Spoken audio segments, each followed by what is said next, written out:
Gift की थी वो नदी में गिर गई है, मुझे तैरना नहीं आता, घड़ी को खोना मैं चाहता नहीं, क्या तुम तैर के मेरी घड़ी को ढूंढ देगा? उसने कहा बिल्कुल ढूंढ दूंगा, लेकिन घड़ी के फीचर्स बताइए, अर्थात उसका विवरण दीजिए, घड़ी कैसी है। मेरे शब्दों पे ध्यान रखिएगा, उत्तर देते चलिएगा, ठीक है? अंत तक आवाज आ रही है ना जी? हाँ।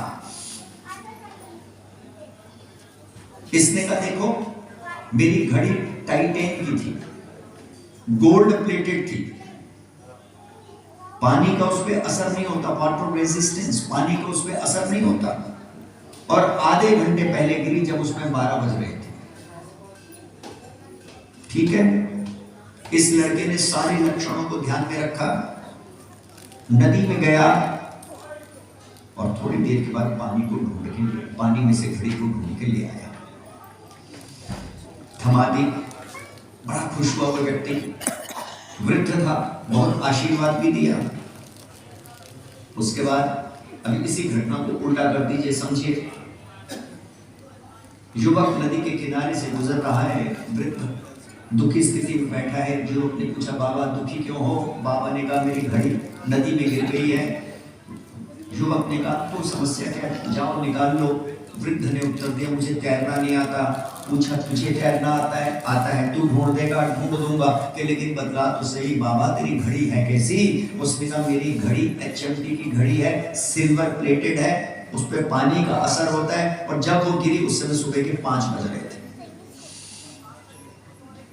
उसने कहा ठीक है, आपने जो विवरण देना था दे दिया। अब इस लड़के ने उस विवरण को ध्यान में रखा, नदी में उतर गया, और नदी में उतरने के बाद 1 घंटे बाद वापिस आया, और वापिस आने के बाद क्या कहता है, बाबा तेरी घड़ी नहीं मिली।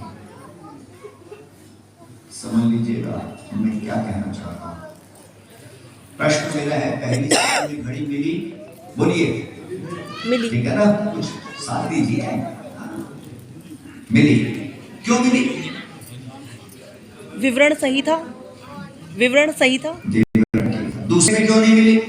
विवरण गलत था। बस समझ लीजिएगा। अब जो मैं कहना चाहता हूँ शब्दों पे ध्यान रखें। जब एक सामान्य सी घड़ी विवरण सही ना हो, पानी में खो जाए तो मिल नहीं सकती। ऐसे ही परमेश्वर के स्वरूप का अगर विवरण ठीक नहीं होगा तो संसार में सागर के भीतर एक सामान्य सी घड़ी तो मिलती नहीं, और चले हैं परमेश्वर को ढूंढने, चले हैं परमेश्वर को पाने, और अगर उसके स्वरूप का वर्णन ठीक नहीं है तो फिर करेंगे क्या? कोई साथ में आसमान में खोजता रहेगा,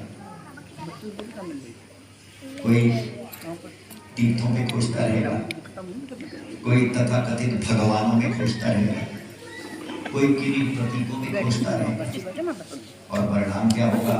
खोजते खोजते जन्म जन्मांतर चले जाएंगे, लेकिन वो मिलने वाला नहीं है, मिल ही नहीं सकता, कोई रास्ता ही नहीं। इसलिए सत्संग के भीतर जो सबसे पहली बात होनी चाहिए या होती है, या उसका अर्थ है जहाँ ईश्वर के यथार्थ स्वरूप की चर्चा, वर्णन, उपदेश किया जाता है। अब वो कैसा है, कैसा है वो परमेश्वर?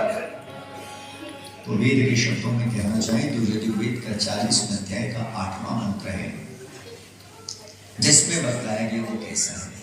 यद्यपि सारे मंत्र महर्षि दयानंद लिखते हैं परोक्ष और अपरोक्ष रीति से ब्रह्म का ही प्रतिपादन करते हैं,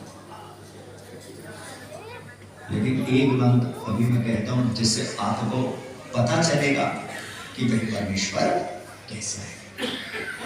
सफर यगा शुक्रम अपाय अप्रणम अस्नाविरम शुद्धम अपापविद्धम कभी मनीषी परिभू स्वयं भूयाता यथावर्थान व्यवधा शाश्वती समाप्य। बड़ा सीधा सा अर्थ है, कैसा है वो परमेश्वर? वह परमेश्वर नस नाड़ी जन्म मरण के बंधन से दूर, शुक्र पवित्र सर्व व्यापक अक्षेत्र, उसमें किसी भी प्रकार का क्षेत्र नहीं होता, किसी भी प्रकार का भार आघात प्रतिभार नहीं होता, किसी भी प्रकार का रोग नहीं होता, किसी भी प्रकार से बंधन में नहीं आता, ना जन्म को प्राप्त करता है ना मृत्यु को प्राप्त करता है। और वही परमेश्वर सृष्टि के आरंभ में अपनी शाश्वत प्रजा यानी हम सब के लिए वेदों का यथावत प्रकाशन भी करता है। ऐसा है परमेश्वर। अब परमेश्वर के यथार्थ स्वरूप के विषय में 5 बातें आपसे मोटी मोटी कह देता हूं।